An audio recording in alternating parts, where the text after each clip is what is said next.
Millionaire walks in his home without notice, but what his maid was doing to his daughter was truly unthinkable. Here's the question. What could a trusted maid possibly do that would leave a powerful man frozen in shock? Stay with me, because this story will answer that question in ways you won't expect. The story takes us into the life of Jonathan Pierce, a millionaire entrepreneur known for his iron will and relentless pursuit of success. Jonathan had built a sprawling empire, but at home, he carried scars that money could not heal. His wife, Clara, had passed away years earlier, leaving him to raise their only daughter, Amelia, alone. Though Jonathan adored Amelia, his demanding work left him little time. To care for Amelia, he hired a maid, Grace Mbatha, a quiet but resilient woman from a modest background.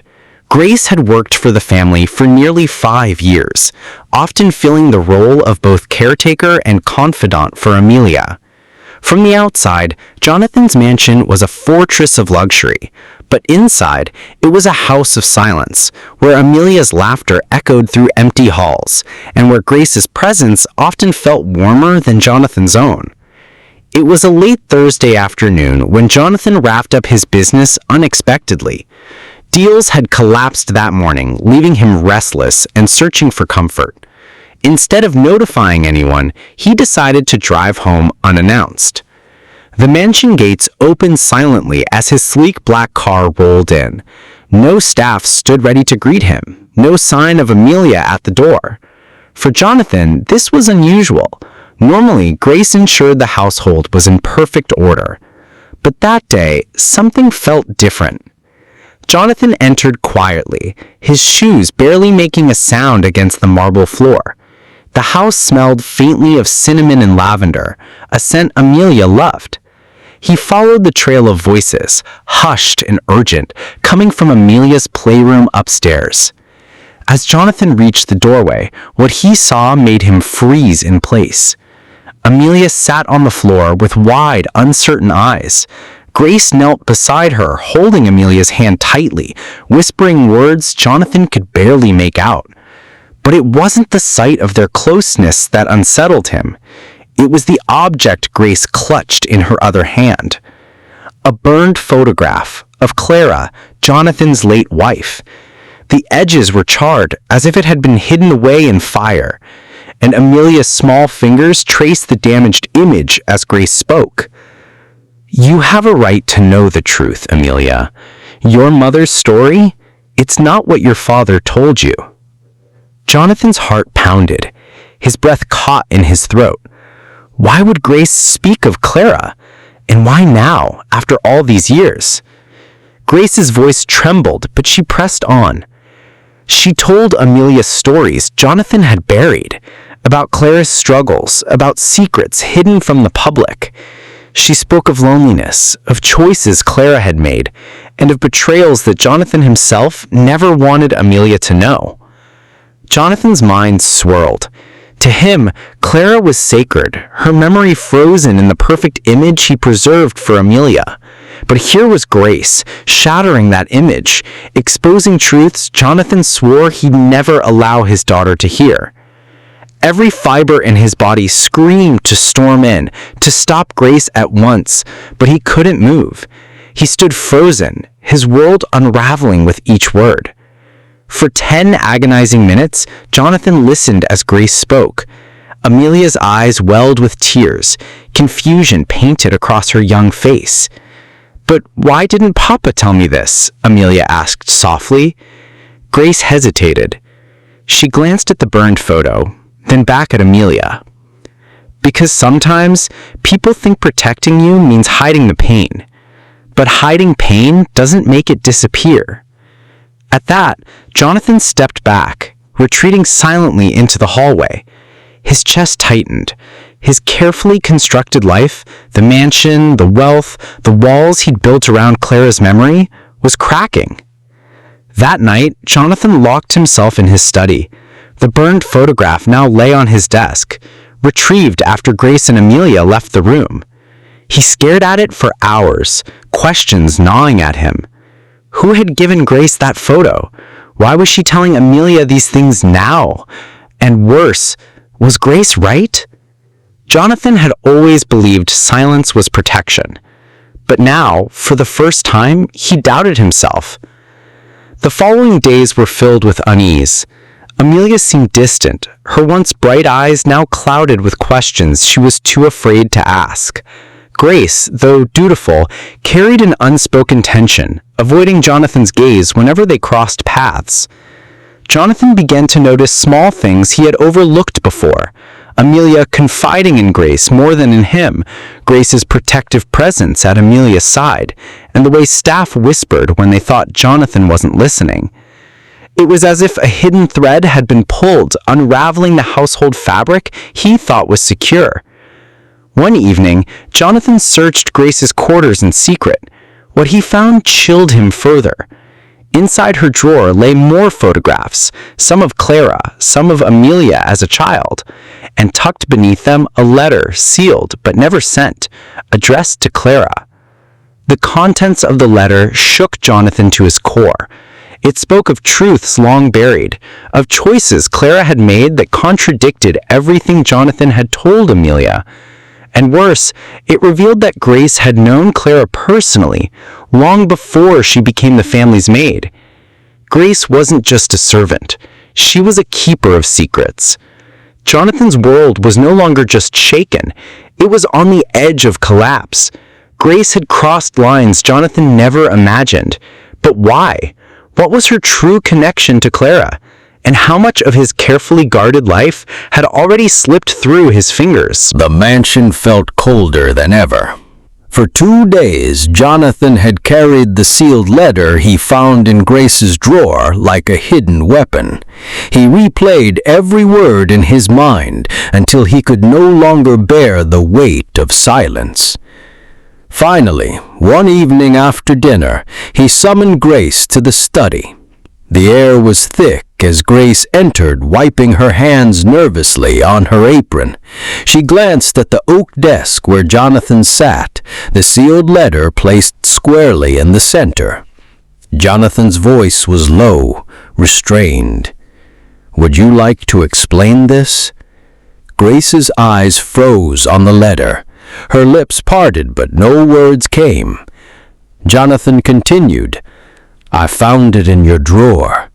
A letter addressed to Clara, written in your handwriting. Care to tell me why my maid has unsent letters to my wife, years after her death?" Grace inhaled sharply, her composure trembling. For the first time since she had worked in the mansion, her carefully guarded silence cracked. "Mr. Pierce, I never wanted it to come out this way." Jonathan slammed his hand against the desk, his restraint breaking. "Answer me, Grace. Were you spying on my family, using my daughter's trust against me?" Grace flinched at his words but stood her ground. "No. I was protecting Amelia in the only way I knew how. You think you've given her the truth, but what you gave her was a half-life wrapped in silence." Jonathan rose from his chair, his towering frame casting a shadow across the room. "You don't get to speak of Clara. You didn't know her." Grace's eyes glistened, but her voice sharpened. "Didn't know her?" "Jonathan, Clara was my cousin." The words hit Jonathan like a thunderclap. For a moment, the room seemed to spin. Jonathan gripped the edge of the desk, struggling to breathe. You're lying." Grace shook her head slowly, tears now streaming. "I wish I were. Clara and I grew up together back in South Africa. We were like sisters.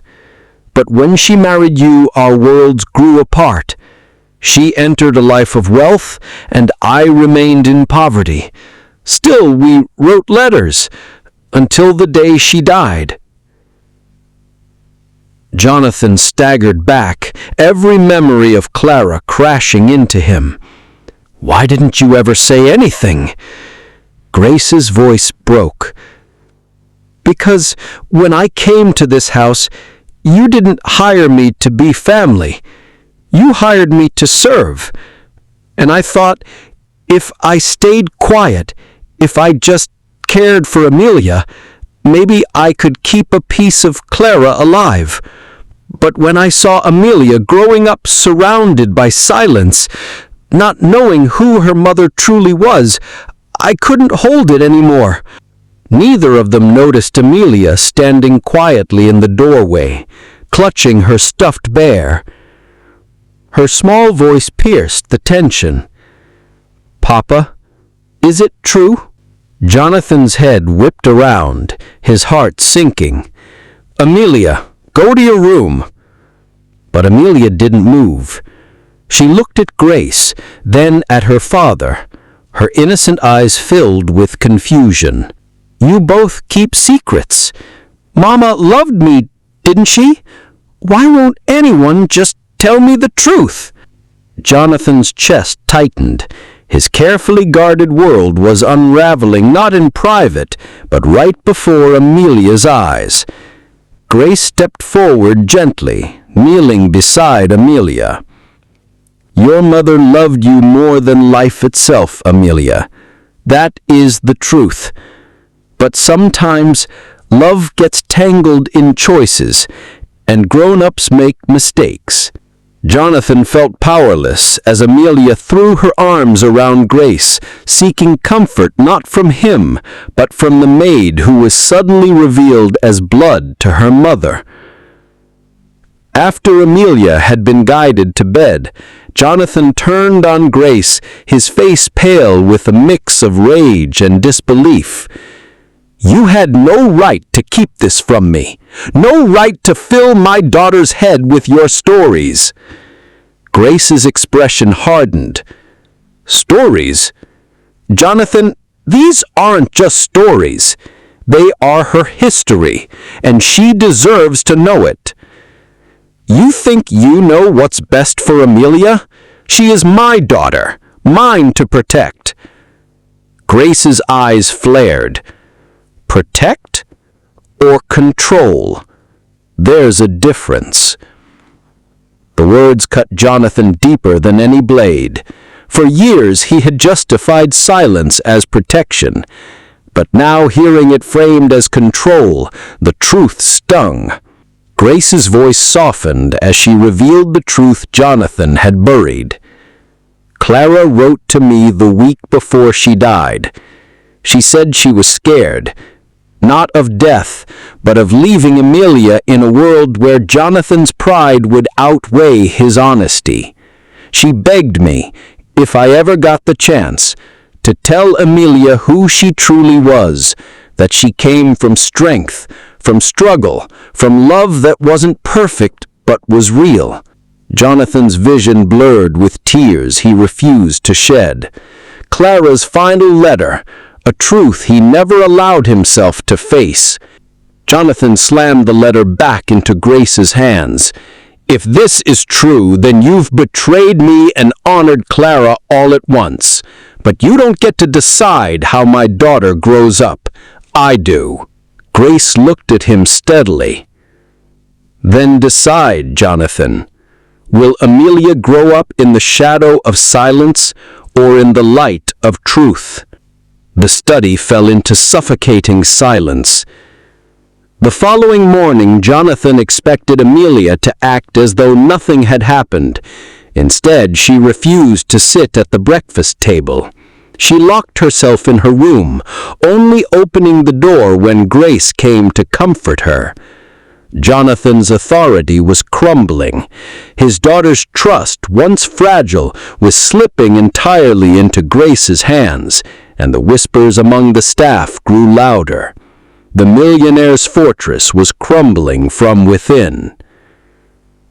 Finally, Jonathan confronted Grace once more in the garden.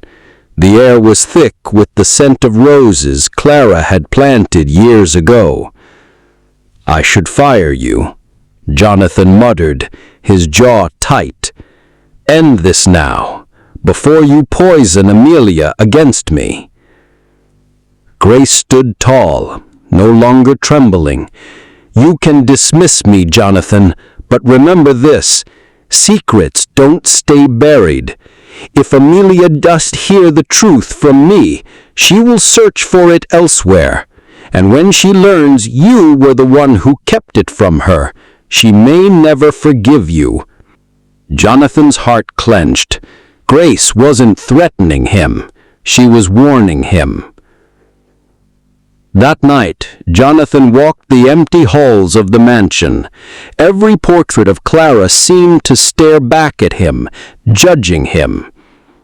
He poured himself a glass of whiskey, but it didn't numb the ache. In his mind echoed Grace's words, "Protect or control," and Clara's voice from years past, "Don't hide Amelia from the truth, Jonathan. Promise me." He had broken that promise. Jonathan Pierce had built his fortune on control. Every deal, every handshake, every smile at the country club was measured. But now, within his own mansion, that control was slipping through his fingers like sand. The study where Clara once read bedtime stories now echoed with silence. Amelia avoided his gaze. She refused his attempts at casual conversation, responding with single words, or worse, none at all.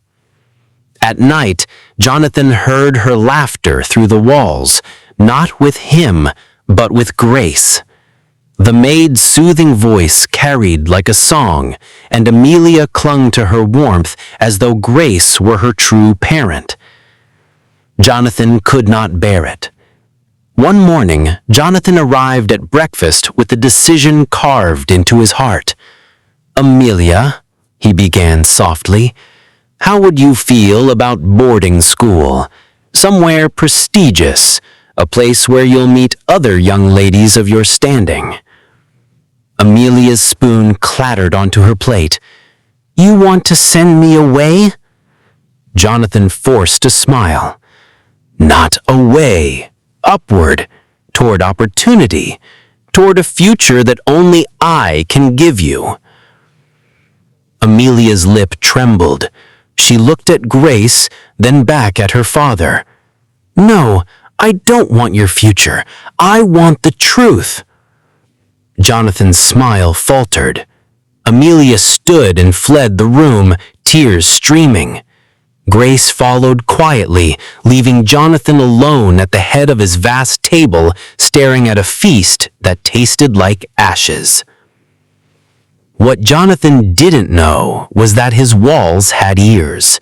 The staff, long used to his stern authority, had begun to whisper. A butler told a maid, "The child barely speaks to him now." Another replied, "The maid holds his daughter closer than her own father. It won't be long before the truth comes out." And one voice, sharper than the rest, took these whispers beyond the mansion. It was Mrs. Langley, the housekeeper of 20 years. She had always prided herself on loyalty, but deep down, resentment had festered. Jonathan never respected her devotion the way Clara had. So one evening, Mrs. Langley visited a gossip columnist in town. For a discreet envelope of cash, she revealed a secret that would ignite scandal. The millionaire's maid isn't just a servant. She's the late wife's kin, and the daughter? The child trusts her more than her own father. Imagine what that means for the Pierce name. The story spread like fire in dry grass. Days later, Jonathan walked into the gentleman's club, his sanctuary of cigars and whispers. But the whispers weren't hushed anymore. They were aimed at him. Pierce can't control his own house. A maid raising his daughter? Scandalous. Imagine what the board will say. Jonathan felt the eyes of men he once commanded with ease now cutting him down with ridicule. His carefully crafted image was crumbling in the very place he guarded most fiercely, society's gaze. That evening, Jonathan stormed into the kitchen where Grace was preparing Amelia's favorite stew. "What have you done?" he barked. Grace froze. "What are you talking about?" Jonathan slammed a newspaper on the counter. The headline screamed, "Millionaire's Family Secrets. Maid holds daughter's heart." Grace scanned the article, her face tightening. This wasn't me. Who else could it be? Jonathan roared. "Do you think I'm blind? Every word in here paints you as some noble savior while I am reduced to a tyrant." Grace's voice steadied. "If people are beginning to see the truth, Jonathan, it's not because I spoke. It's because your silence has become too loud." The argument escalated until Amelia appeared at the doorway, her small hands clenched into fists. "Stop yelling at her," she cried. "You think money fixes everything, but it doesn't. Grace is the only one who listens to me. Mama would hate the way you treat us." Jonathan staggered as though struck. Amelia's words carried Clara's voice, Clara's fire. "Amelia," he whispered, "I've done everything for you." "No," she snapped, tears falling. "You've done everything for yourself." She ran to Grace's side, burying her face against her. Jonathan's chest ached as he watched his daughter choose the maid, Clara's cousin, over him. For the first time, Jonathan locked himself in the study, not to strategize, but to collapse. He poured glass after glass of whiskey, Clara's portrait staring down from above the mantel. "You told me to protect her, Clara," he muttered into the glass. "But how do I protect her from losing me?" The whiskey blurred his vision, but the truth remained sharp. Amelia already had. As if the humiliation at home wasn't enough, Jonathan's business began to suffer. At a board meeting, a director cleared his throat. "Pierce, the press has been unkind. Investors are nervous. If you can't maintain order in your own home, how can they trust you to maintain order in the company?" Laughter followed, mocking, merciless. Jonathan slammed his fist on the table, but the damage was done. His empire wavered as his reputation unraveled. Meanwhile, Grace remained steady. Though accused, she did not falter. She continued caring for Amelia, soothing her nightmares, teaching her stories of Clara's youth, helping her feel connected to the mother she barely remembered. Grace had no wealth, no power, but she carried truth, and in Amelia's eyes, that made her stronger than any millionaire. One night, Jonathan overheard Amelia praying by her bedside. Her small voice broke his heart. "God, please make Papa stop being angry, and please don't let him take Grace away. She's all I have left of Mama." Jonathan stood frozen at the doorway. Each word was a knife. His own daughter prayed not for him, but against him. Jonathan returned to the study and collapsed into his chair. For years he had believed money was power, silence was strength, and control was love. But now he saw it clearly.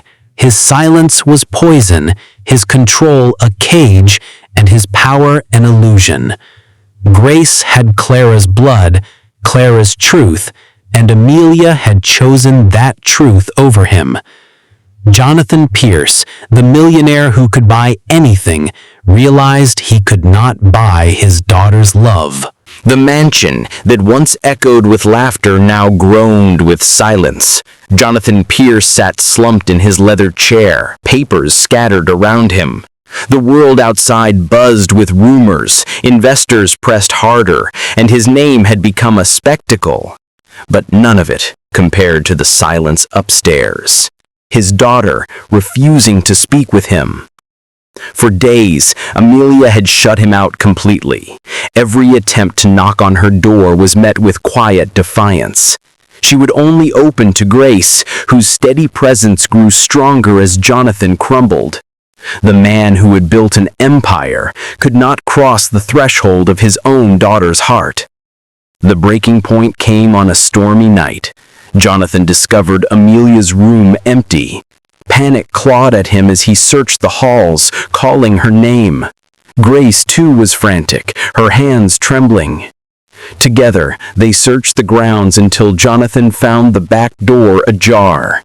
Beyond the gate, muddy footprints led toward the woods. Jonathan's chest pounded. Amelia had run away. Without hesitation, he plunged into the storm, his voice hoarse from shouting her name.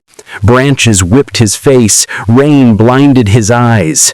And in that chaos, a memory struck him. Clara's last words in the hospital. "Promise me, Jonathan, don't hide her from love. Don't let pride cost her childhood." He had failed. At last, through the sheets of rain, Jonathan spotted her, a small figure huddled beneath a tree, clutching her stuffed bear. "Amelia!" he cried, rushing forward. She recoiled at first, her face streaked with tears. "I thought you'd send Grace away. I thought you'd send me too." Jonathan fell to his knees, mud soaking his expensive suit. He gathered her in his arms, sobbing openly for the first time in years.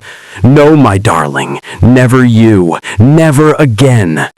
Amelia's small arms wrapped around his neck, and for the first time since Clara's death, Jonathan felt the fragile thread of fatherhood tug back to life. Back at the mansion, Grace brought blankets and tea. Jonathan sat with Amelia by the fire, his voice trembling. "I've been wrong, Amelia. I thought silence was protection. I thought control was love. But all I've done is build walls between us. Your mother wouldn't want that. She'd want truth." Amelia's eyes widened, hope flickering. "Then tell me, Papa. Tell me about Mama." Jonathan's throat tightened. Slowly he began to share stories he had buried. Clara's mischievous laugh, her stubborn courage, the way she sang to Amelia as a baby. And for the first time, he invited Grace into the circle, letting her add the missing pieces of Clara's story. Together, they painted a portrait of the woman they had both loved. In the days that followed, Jonathan made a choice that shocked the household. At the next staff meeting, he addressed everyone directly. "Grace is not just a maid in this house. She is family, my late wife's cousin, and from this day forward, she will be honored as such." Gasps rippled through the room. Mrs. Langley, the traitor, paled in shame, but Jonathan's voice carried strength he hadn't shown in years. "This home will no longer be built on silence and fear, but on truth. Anyone who cannot respect that may leave." The staff exchanged nervous glances, but Grace lifted her chin with quiet dignity. Amelia beamed. The scandal in town had not vanished, but Jonathan faced it head-on. At a charity gala weeks later, he stood before the crowd. "You've read the papers. You've heard the whispers. Yes, my daughter found comfort in our maid. And do you know why? Because I failed her. I let pride silence me. But today, I choose differently. Grace is family, and I will no longer hide behind titles or wealth." The room fell silent. Some scoffed, others murmured, but many, mothers, fathers, men who had built walls of their own, nodded slowly. Jonathan Pierce had done the unthinkable for a man of his standing. He admitted his flaws, and in that honesty, he reclaimed respect. At home, Amelia grew freer. She laughed more. She ran through the garden Clara once tended, her father chasing after her, his laughter no longer hollow. At night she asked for stories, not from Grace alone, but from her father too, and though Jonathan's voice sometimes broke, he told them anyway. Amelia's eyes sparkled. "I don't just have memories of Mama now, I have you too." Jonathan kissed her forehead, tears wetting his cheeks. For once, he did not hide them. One evening, Jonathan approached Grace in the garden. "I owe you more than I can say," he admitted, "for protecting Amelia, for reminding me who Clara was and who I needed to be." Grace smiled softly. "I didn't do it for gratitude. I did it for Clara and for Amelia. But Jonathan, you must remember, truth isn't something you give once, it's something you live every day." Jonathan nodded, her words carving deep into him. On the anniversary of Clara's death, the three of them visited her grave together. Amelia placed wildflowers she had picked herself, whispering, "I love you, Mama." Jonathan stood with Grace beside him. For the first time, he did not feel alone. Clara's absence was still sharp, but her love lingered, alive in Amelia's eyes, alive in Grace's devotion, alive in Jonathan's newfound humility. "Clara, I finally kept my promise." The wind rustled the trees as if answering. That night, Jonathan wrote in his journal, something he had not done in decades. "Wealth can build houses, but not homes. Pride can protect, but it cannot love. What remains after power and silence crumble is truth, and in truth we find family." He closed the journal, looking toward Amelia's room where laughter echoed, and for the first time since Clara's death, Jonathan Pierce allowed himself to smile, not the smile of a millionaire, but the smile of a father. In the end, the unthinkable wasn't what the maid did to the millionaire's daughter. The unthinkable was how truth shattered his pride and saved his family.